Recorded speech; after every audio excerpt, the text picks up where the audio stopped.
So this HOA treasurer parked her $60,000 BMW in my garage without asking, then fined me $200 for leaving my garage door open overnight. I dragged myself home after a 12-hour electrical shift, work boots crunching on gravel, and there's her pearl white luxury SUV dead center where my tools belong. Smell of her fancy leather mixing with motor oil, car alarm shrieking, and when I ask her to move, she waves fake emergency parking rules and tells me to learn community cooperation. 6 weeks later, I owned her house, and she was sobbing into my voicemail, begging me not to foreclose, while the whole neighborhood watched. But before I reveal exactly how her illegal power grab destroyed her financially, tell me, have you been steamrolled by some petty authority figure just because they could? Drop your location below. I want to see how many of us are done being pushed around. My name's Jake Morrison, and 2 years ago, I thought buying my first house in Willowbrook Estates was hitting the jackpot. I'm a 34-year-old electrician, single dad to 8-year-old Emma, who stays with me every other weekend. 6 years of saving every overtime penny, eating ramen like fine dining, all for a modest 3-bedroom with the real prize, a 2-car garage I could turn into my workshop. That garage was my sanctuary. The smell of sawdust mixing with copper wire, my grandfather's weathered workbench with tools that actually built America, and space to create Emma's treehouse without some neighbor measuring my property lines. Recently inherited a small sum from Grandpa, too, finally had money for real home improvements, instead of just dreaming about them. The garage door opener had this satisfying mechanical rumble when it closed each evening, sealing off my world from the suburban theater outside.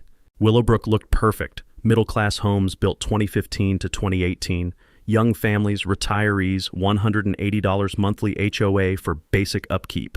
Simple rules, I figured. Keep your lawn neat, don't paint your house neon, work hard, and mind your own business. Then I met Brenda Whitfield and learned that simple was never part of her vocabulary.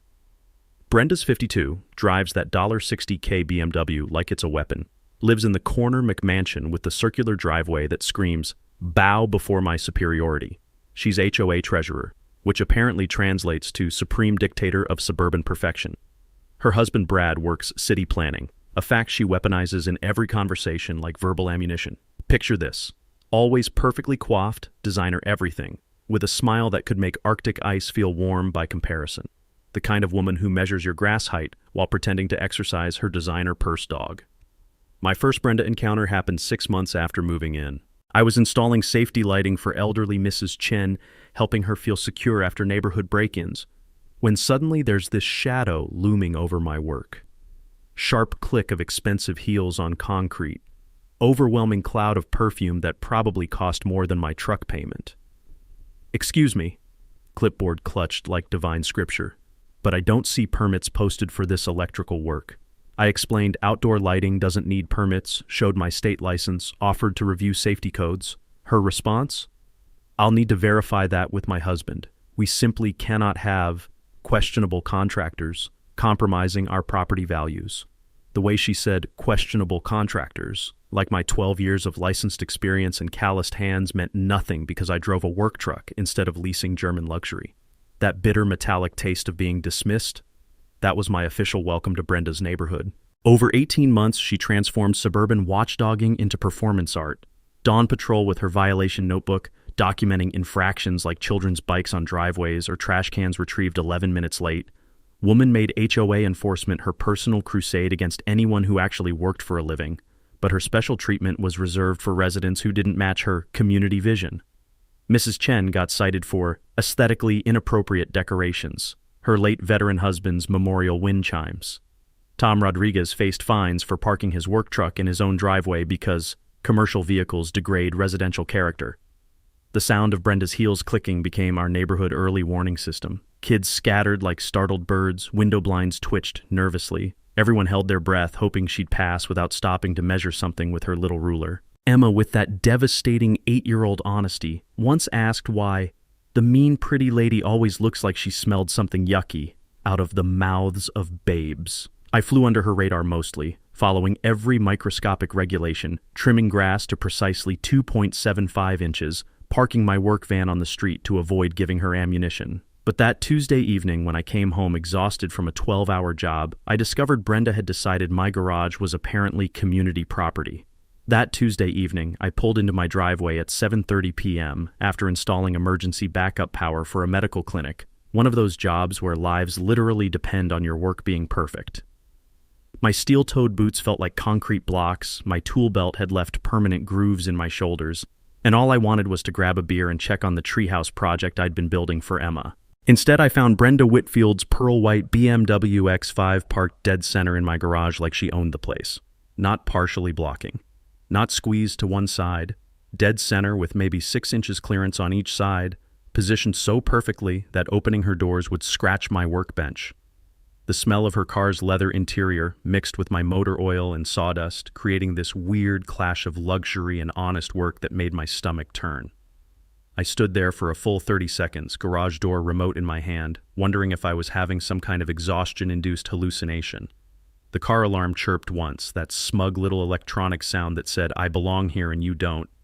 Antagonist action. I walked around to my front door where I found Brenda herself sitting in one of my patio chairs like she was hosting a neighborhood committee meeting.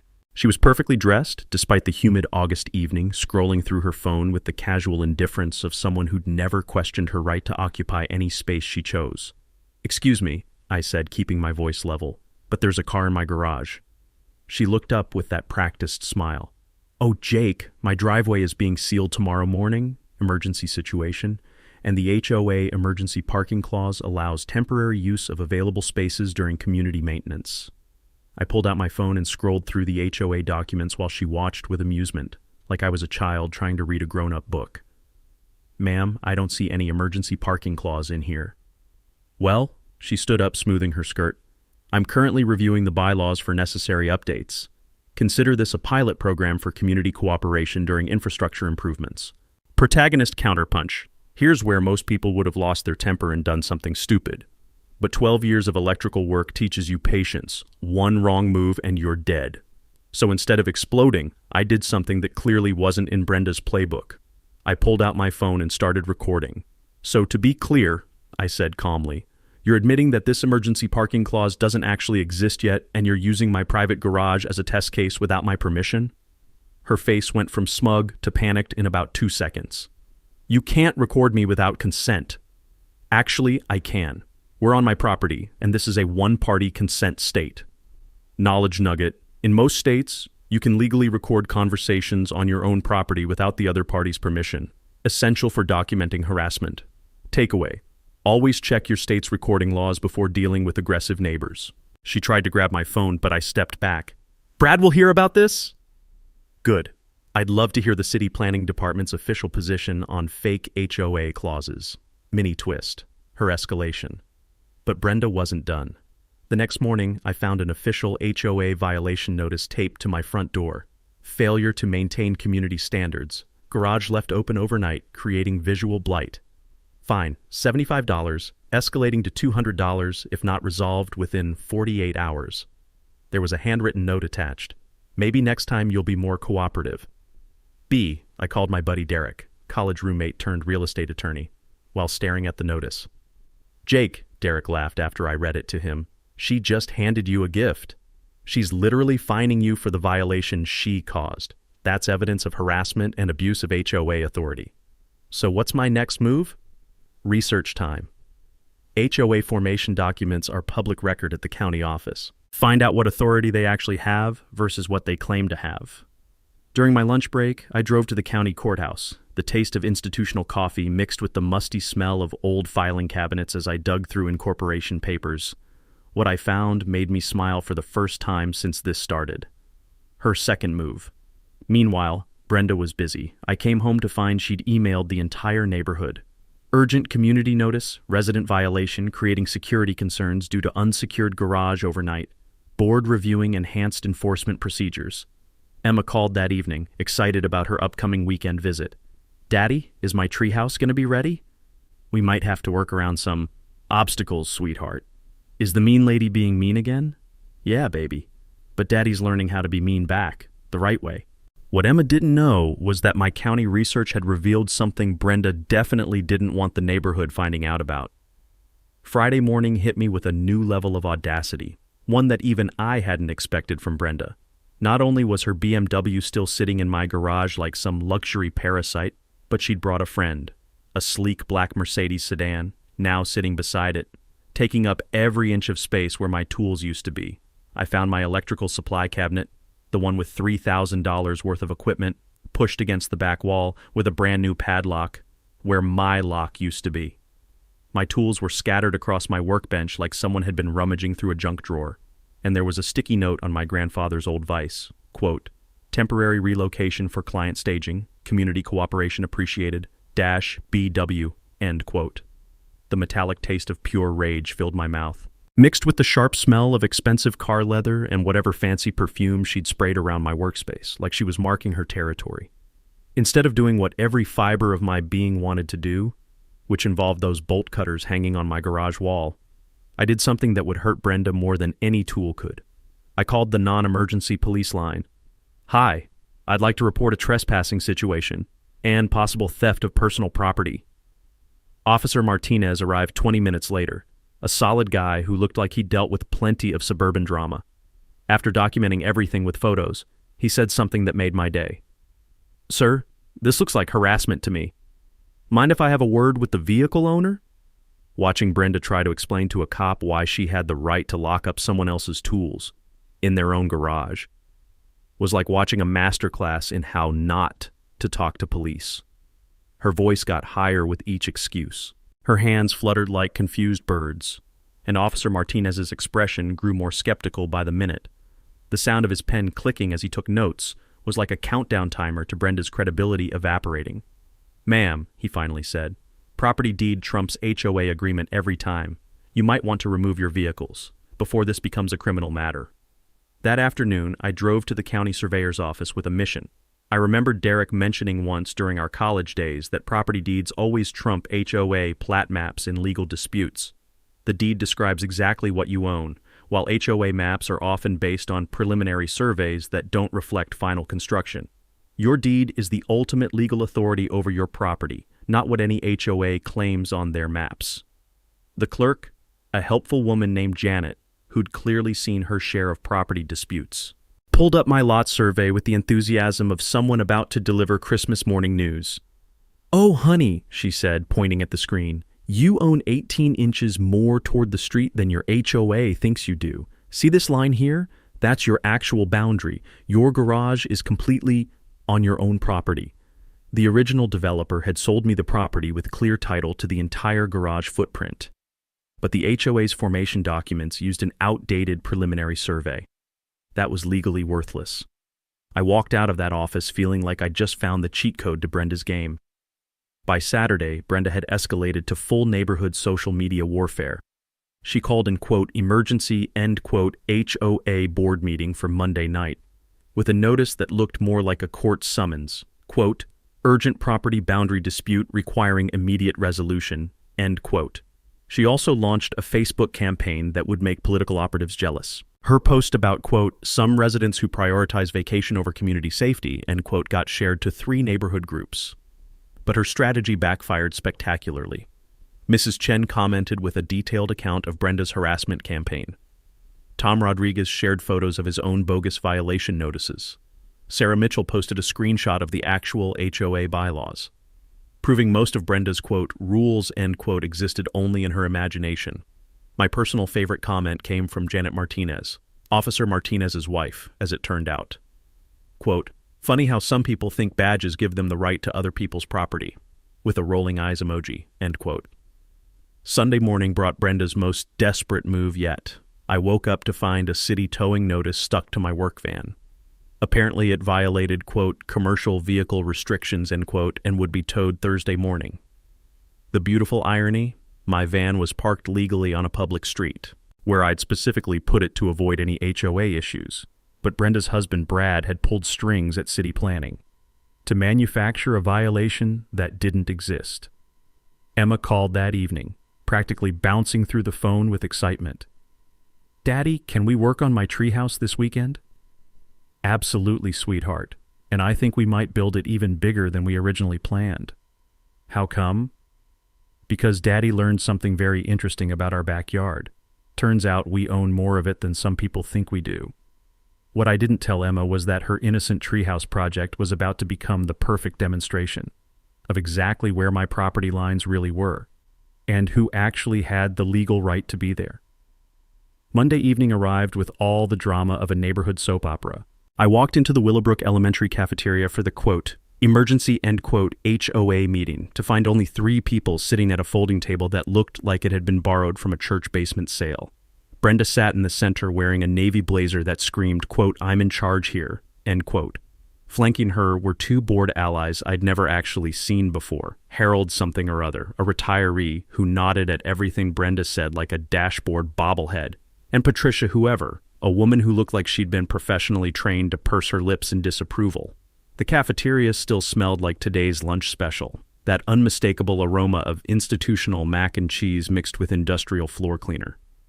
It was about to smell a lot worse for Brenda.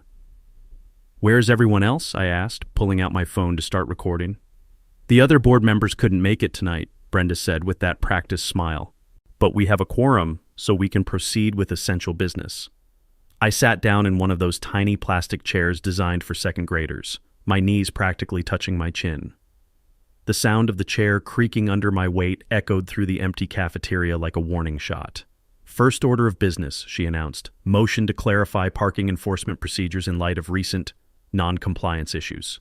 She slid a typed document across the table. 3 pages of legal-sounding nonsense that basically said the HOA could fine anyone for anything related to, quote, vehicular storage creating visual disruption to community standards, end quote. The motion included retroactive fines for, quote, unauthorized garage usage patterns, end quote, dating back 60 days for $800.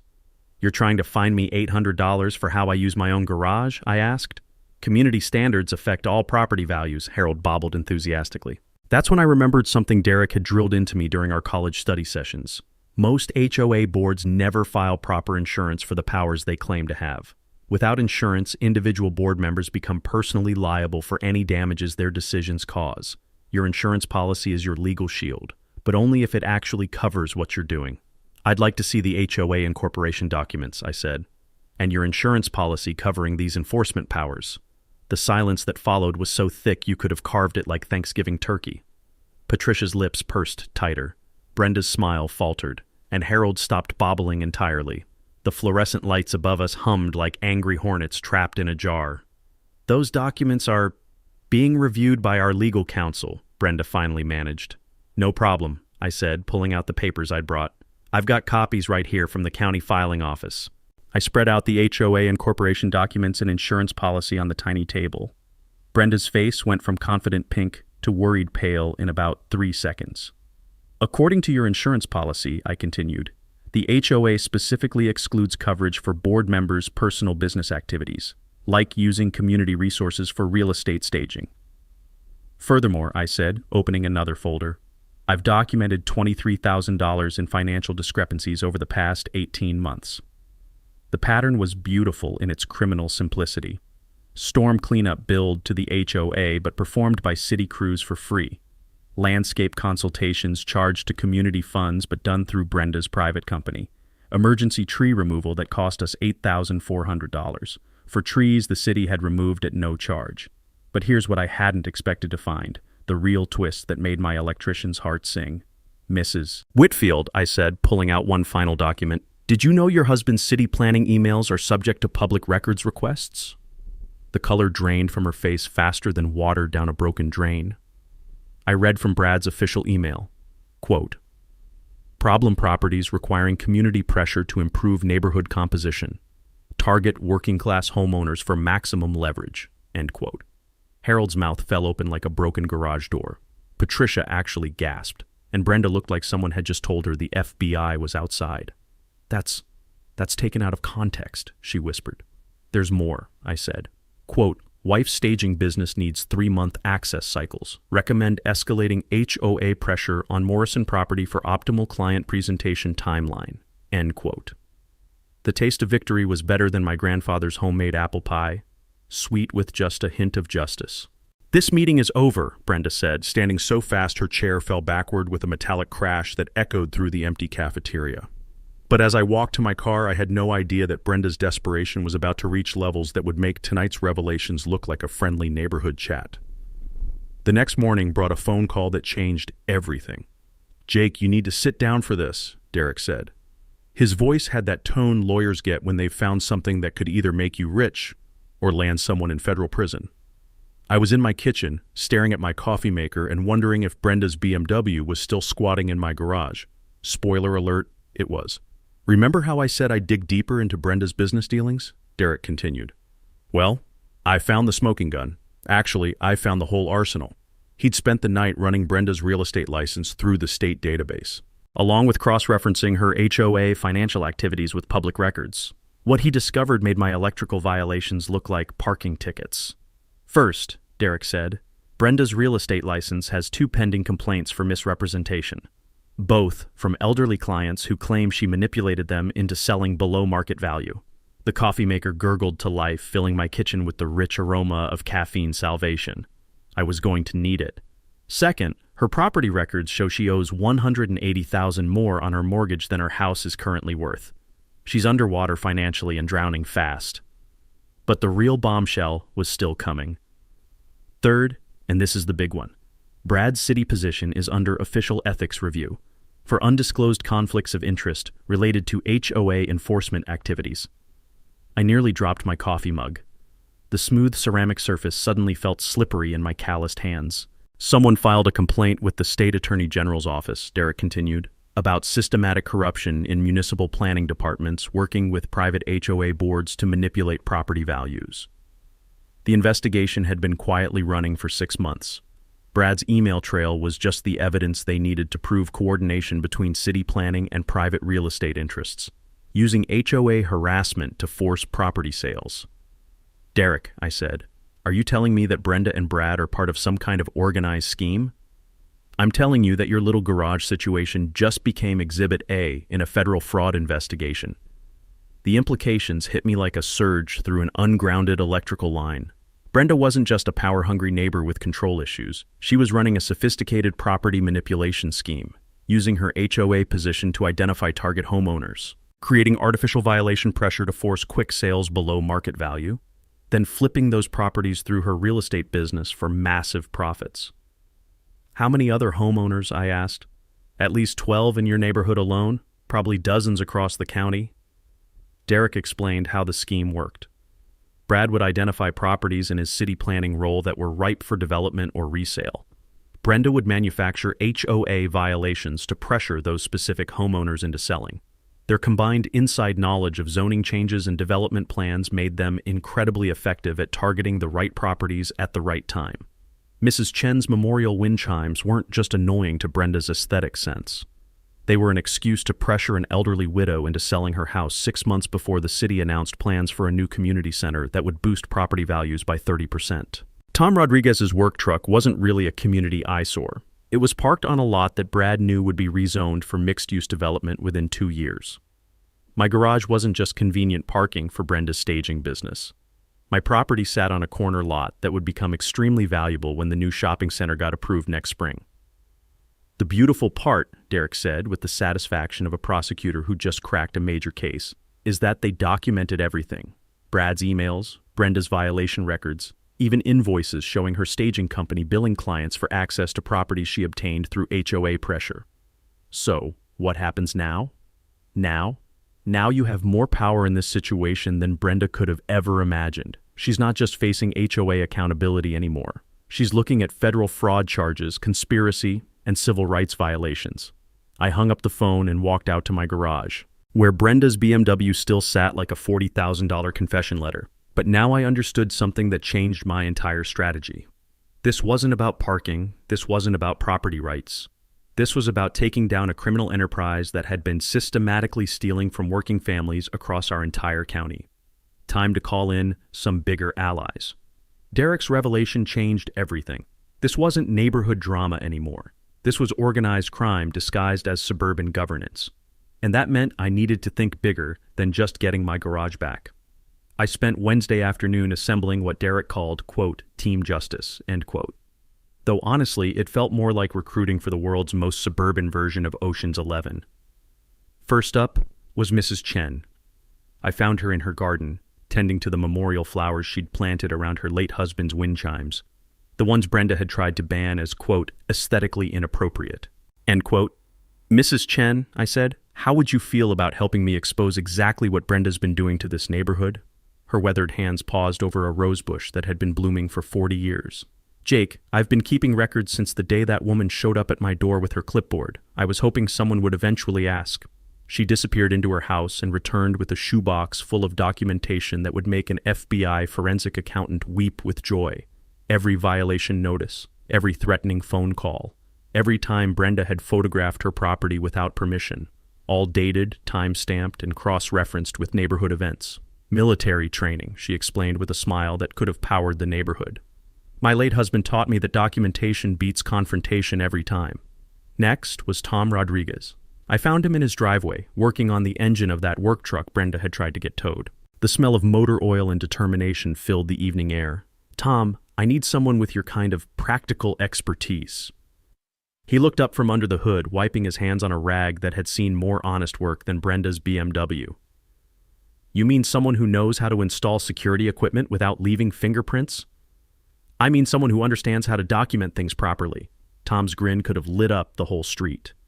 Brother, I've been waiting for this conversation since the day she tried to fine me for parking my own truck in my own driveway. Over the next hour, Tom explained his background in military intelligence, how he'd been quietly mapping Brenda's patrol patterns, recording her violation schedule, even documenting which houses she photographed and when. Turns out having a combat veteran with surveillance training living 2 streets over was like having a neighborhood guardian angel with a security clearance. Sarah Mitchell joined our impromptu war council when she showed up with her laptop, and the kind of organizational skills that come from managing 33rd graders every day. I've been running the neighborhood Facebook group like an intelligence operation, she said, pulling up spreadsheets that would impress a data analyst. Every complaint about Brenda, every suspicious HOA activity, every time someone got a bogus violation notice, all cross-referenced and categorized. Derek arrived Thursday evening with a legal strategy that was beautiful in its simplicity. We were going to let Brenda continue digging her own hole, while building an airtight case that would protect every homeowner in the county from similar schemes. First, Derek explained, spreading documents across my kitchen table, we file a formal complaint with the State Real Estate Board about Brenda's license violations, using Mrs. Chen's documentation. The complaint would trigger an automatic investigation into Brenda's business practices, including her use of HOA authority to manipulate property sales. Real estate boards take this kind of thing very seriously because it makes their entire industry look corrupt. Second, he continued, we submit Brad's email evidence to the State Attorney General's office. They're already investigating municipal corruption. This gives them everything they need to prove conspiracy. Derek had learned from his prosecutor friends that the key to taking down corruption networks is patience. Let them think they're winning while you build overwhelming evidence. Make them confident enough to keep committing crimes while you're recording everything. Third, we prepare a civil lawsuit under federal civil rights statutes, property deprivation, conspiracy to violate civil rights, pattern of harassment targeting specific demographic groups. The civil rights angle was crucial. Brenda hadn't just been randomly harassing homeowners. She'd been systematically targeting working-class families, elderly residents, and anyone who didn't fit her vision of, quote, appropriate neighborhood composition, end quote. But the real masterstroke was Derek's final suggestion. We're going to use your vacation time. I stared at him like he'd suggested I take up professional alligator wrestling. Think about it, Derek said. Narcissistic personalities like Brenda need constant control. They can't handle situations they can't manipulate. What happens if you just disappear for a couple weeks? The plan was elegantly simple. I'd take my accumulated vacation time and go camping with Emma, completely off the grid. No cell service, no internet, no way for Brenda to contact or manipulate me. Meanwhile, Tom would house sit and document every single thing Brenda did. Mrs. Chen would coordinate with other neighbors to record any escalating behavior. Sarah would monitor social media and keep the neighborhood informed. Without you there to react to, Derek explained, she'll have to show her true colors to everyone else. Narcissists can't help themselves when they think they're winning. The taste of anticipation was like the first bite of perfectly grilled barbecue. This was going to be satisfying in ways Brenda couldn't even imagine. Emma's weekend visit was coming up, and for the first time since this whole mess started, I was genuinely excited to tell her we were going camping. For 2 weeks of the most strategic relaxation of my life. Day 3 of our Yellowstone camping trip, and I was teaching Emma how to identify animal tracks by the creek when my satellite emergency communicator buzzed with a message from Tom. Quote, "She's lost her mind. Call when you can get signal." End quote. Emma was building a dam out of smooth river rocks, completely absorbed in her engineering project. The smell of pine needles and mountain air should have been relaxing. Instead, I found myself hiking to higher ground to get cell coverage, wondering what fresh hell Brenda had unleashed on the neighborhood. Tom answered on the first ring. "Jake, brother, this woman is unhinged. Day 1, she tried to get into your garage at 6 a.m. with a crowbar. I sat down on a boulder that had probably been there since the last ice age, watching eagles circle overhead while Tom described Brenda's escalating desperation. Day 2, she called a locksmith, claimed it was an HOA emergency inspection for electrical hazards. Locksmith took one look at her story and left. But here's the good part. I got it all on video. Tom had positioned cameras to cover every angle of my property, motion activated, infrared capable, uploading to cloud storage that Brenda couldn't tamper with. Military-grade surveillance disguised as standard home security. Day 3, that's today. She brought City Electrical Inspector Frank Morrison, no relation to you, by the way, told him you had dangerous wiring that needed immediate inspection. The beautiful thing about working in the electrical trade for 12 years is that you know every inspector in the county. Frank Morrison was a straight shooter who didn't appreciate being lied to about emergency situations. Frank took one look at her story and asked for the complaint filing number, Tom continued. When she couldn't provide one, he asked who reported the electrical hazard. When she said she did, he asked for her electrical license number. I could picture Brenda's face when she realized she'd just claimed expertise she didn't have to a man who'd been inspecting electrical work since before she got her real estate license. Frank told her that filing false electrical emergency reports was a misdemeanor. Then he left, but not before he gave me his card and said to call if she tried anything else. The mountain air was crisp and clean, carrying the sound of Emma's laughter as she tested her rock dam against the creek current. Meanwhile, 200 miles away, Brenda was apparently having a complete meltdown. But Jake, that's not even the worst part. Tom's voice dropped to that tone military guys use when they're about to describe something truly spectacular. Last night, around midnight, she tried to jimmy your garage lock with what looked like a butter knife. I confronted her, and she claimed she heard, quote, strange noises and was investigating community safety concerns, end quote. Please tell me you recorded that. Brother, I got her on camera attempting breaking and entering while explaining to a Marine veteran how community safety works. It's like watching someone fail a sobriety test while insisting they're the designated driver. Tom had filed a police report for attempted burglary. Officer Martinez took one look at the security footage and recommended that Brenda speak with a lawyer immediately. But her response to getting caught red-handed was even more revealing. She posted on the neighborhood Facebook group at 2 a.m., Tom said. Quote, "Some residents think vacation planning is more important than community safety. Dangerous electrical situations require immediate attention regardless of individual convenience." End quote. Sarah Mitchell had screenshot everything before Brenda could delete it. The 2 a.m. timestamp made it clear that she'd posted immediately after getting caught trying to break into my garage. The neighbors are turning against her, Tom continued. Mrs. Patterson from Oak Street commented that maybe people who break into garages at midnight aren't the best judges of community safety. Got 47 likes in 6 hours. Derek had called that morning with updates from the legal front. The state real estate board had fast-tracked their investigation after receiving Mrs. Chen's documentation. Brad's city position was now under active review by the ethics committee, and the attorney general's office was very interested in Brad's email trail. One more thing, Tom said. She tried to bribe me yesterday. That got my full attention. Eagles could circle all they wanted. This was better than nature documentary. $500 cash, just to let her into your garage for, quote, 1 hour to retrieve important staging materials, end quote. I told her those staging materials looked suspiciously like your electrical tools. Tom had recorded the entire conversation on his phone, including Brenda's exact words about making my city permit applications, quote, much easier if we cooperate, end quote. Emma called from the creek, excited about a fish she'd spotted in her rock pool. Her voice echoed off the mountain walls like a reminder of what really mattered. Clean air, clear water, and time with people you love. While 200 miles away, a corrupt HOA treasurer was systematically destroying her own life, trying to steal a garage that was never hers to begin with. Tom, I said, keep recording everything. I have a feeling she's just getting started. Day 9 of our camping trip, and Emma had just caught her first fish when my satellite communicator buzzed again. This time it was Sarah's number with an urgent message. Quote, "Emergency. Brenda hired someone to break in. Police involved. Call ASAP." End quote. I helped Emma release her rainbow trout back into the crystal-clear mountain stream, watching it dart away toward deeper water. The irony wasn't lost on me that we were practicing catch and release while Brenda was apparently escalating to actual crime. Sarah answered before the first ring finished. "Jake, she's completely lost it. Yesterday she approached Tom with a briefcase full of cash.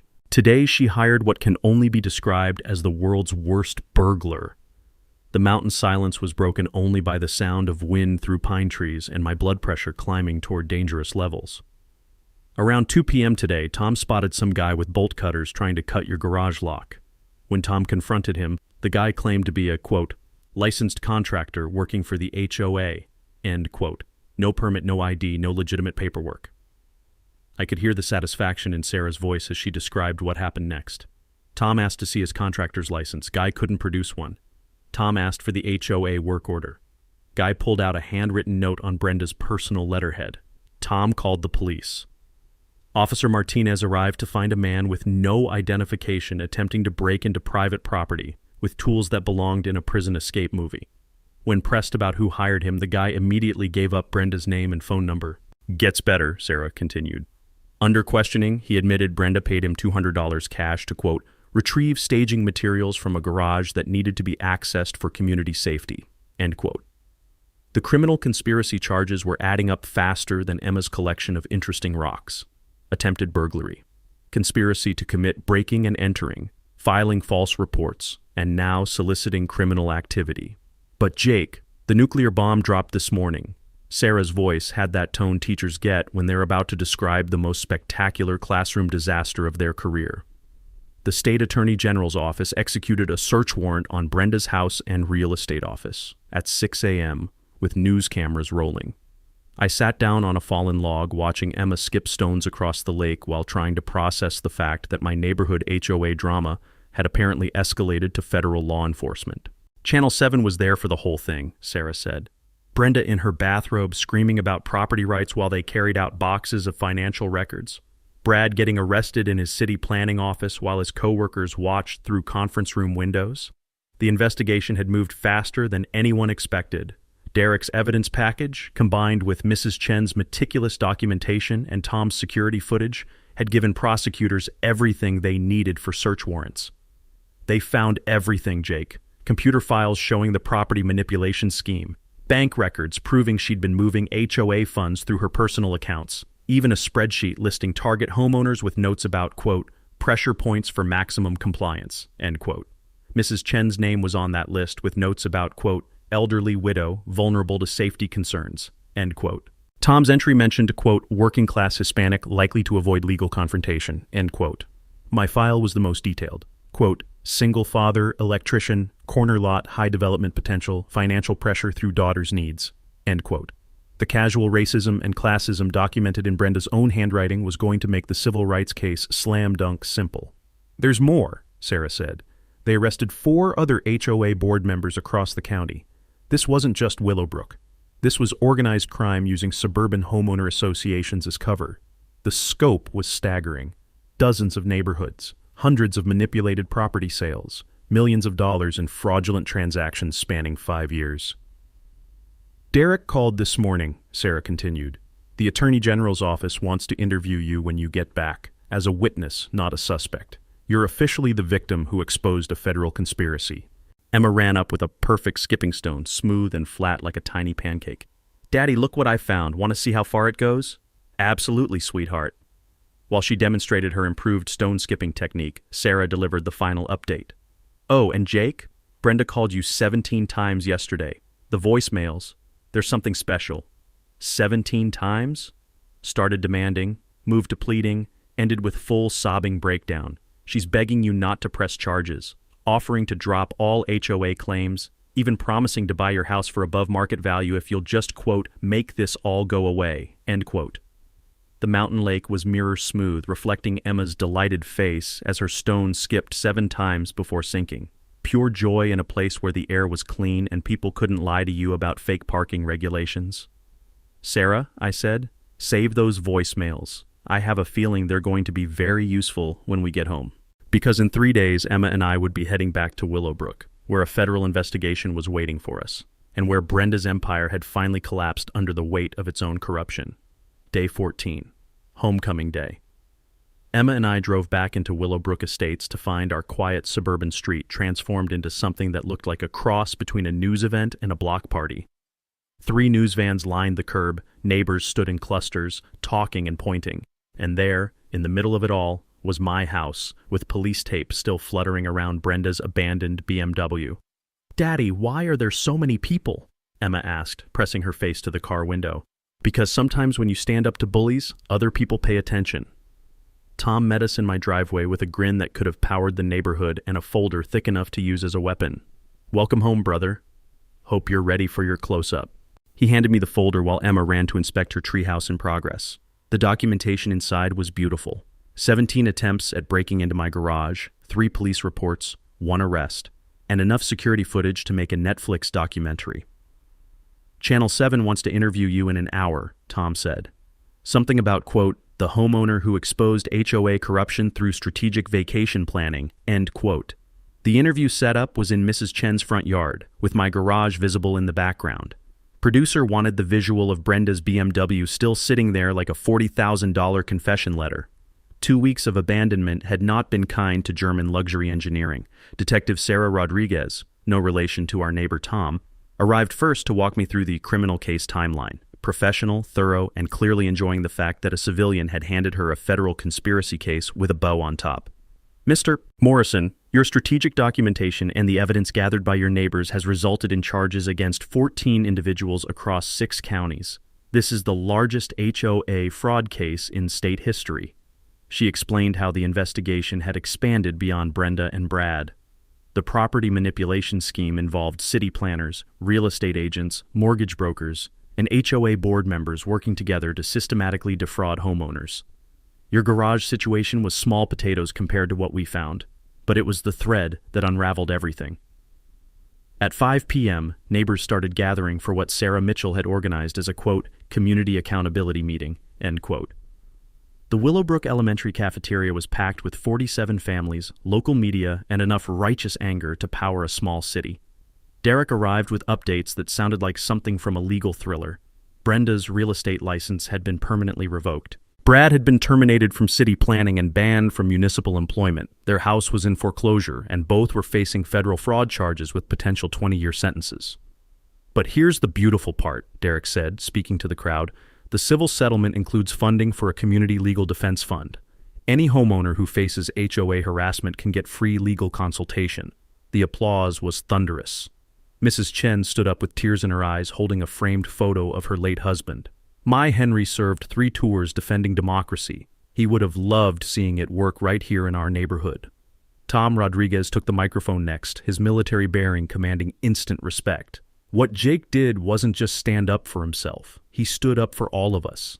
Every working family who's been told we don't belong in our own neighborhoods."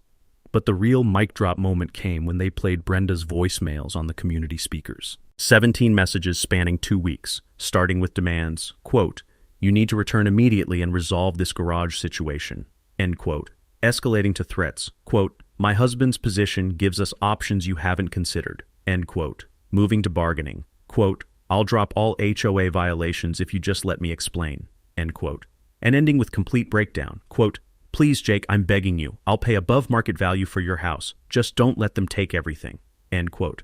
The gasps from the audience when they heard her admission of attempted bribery were audible, but the moment that brought the house down was her final message, recorded at 3 a.m. on day 12. Quote, "I never meant for it to go this far. I just wanted to control something. Everything's falling apart. And I thought if I could just make the neighborhood perfect, maybe Brad would stop drinking and we could save our marriage and I could stop feeling like such a failure," end quote. The raw desperation in her voice was almost tragic. Almost. Officer Martinez stood up from the back of the room. "Ladies and gentlemen, justice isn't always pretty, but it's necessary." Channel 7's reporter asked me for a final comment. With 47 neighbors watching, cameras rolling, and my daughter building block towers in the back of the room, I said the only thing that mattered. All I wanted was to use my own garage. Turns out that sometimes defending small things leads to protecting big things, like the right to exist in your own neighborhood without someone else's permission. The standing ovation lasted 3 minutes. Emma clapped so hard her little hands turned red. And somewhere across town, Brenda Whitfield was learning that karma doesn't take vacation days. 6 months later, and Emma's treehouse was finally finished. We built it exactly 18 inches past where Brenda had claimed my property line ended. Because when you own the land, you might as well use every inch of it. Emma was hanging upside down from her new rope ladder, her hair swinging like a pendulum while she explained the treehouse rules to her friend Madison from down the street. First rule, she announced with the authority of an 8-year-old architect. No mean people allowed. Second rule, everyone has to share snacks. Third rule, if you're mean to someone's daddy, you can't come up here ever. Smart kid. She'd learned more about property rights and community justice from this whole experience than most adults understand. The civil lawsuit settlement had been finalized last week. $12,000 plus legal fees paid out of the insurance policy that covered HOA board misconduct. Derek had been right about individual liability. Board members who operate outside their authority become personally responsible for damages.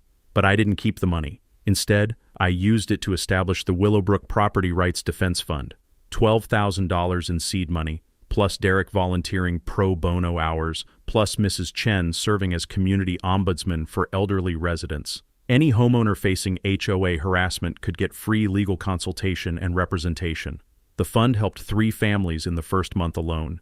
Turned out Brenda's methods had been copied by power-hungry board members in other neighborhoods. But now word was spreading. Mess with working families. And there are people who know how to fight back. Mrs. Chen had become something of a neighborhood celebrity. Her documentation methods were so thorough that 2 other counties asked her to train their residents in proper record-keeping for HOA accountability. She started calling it her, quote, Democracy in Action Workshop. Tom Rodriguez got elected to the new HOA board on a platform of transparency and common sense. First order of business was posting all financial records online for public review. Second was establishing a policy that board members couldn't profit from their positions in any way. Property values in Willowbrook had actually increased 8% since the corruption was exposed. Turns out people pay premium prices for neighborhoods where you don't have to worry about arbitrary harassment from petty dictators. Sarah Mitchell started a YouTube channel called, quote, HOA Accountability Network, end quote, teaching homeowners how to research their rights, document violations, and build coalitions for community protection. Her subscriber count hit 50,000 last month. Derek's law practice got so many HOA corruption cases that he hired 2 associates and started specializing in homeowner protection law. He jokes that my garage situation was the best marketing campaign he never paid for.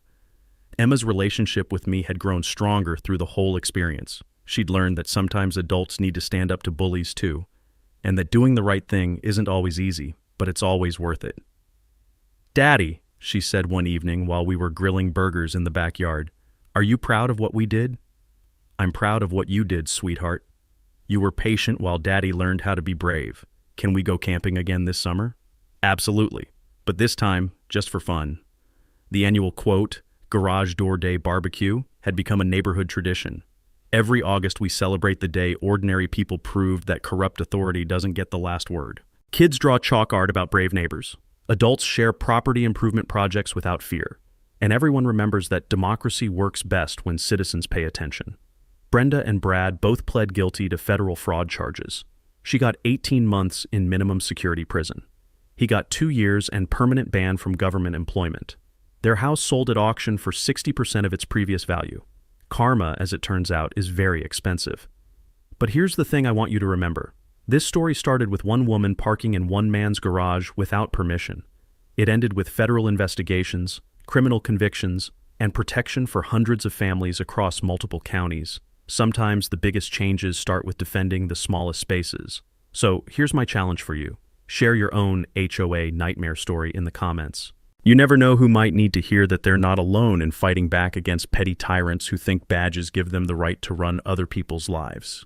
And subscribe and ring that bell, because next week I'm telling you about the time a city inspector tried to condemn someone's house for having too many books. And how one librarian fought back with a law nobody knew existed, because bullies only win when good people stay quiet, and Emma's treehouse rules still apply. No mean people allowed.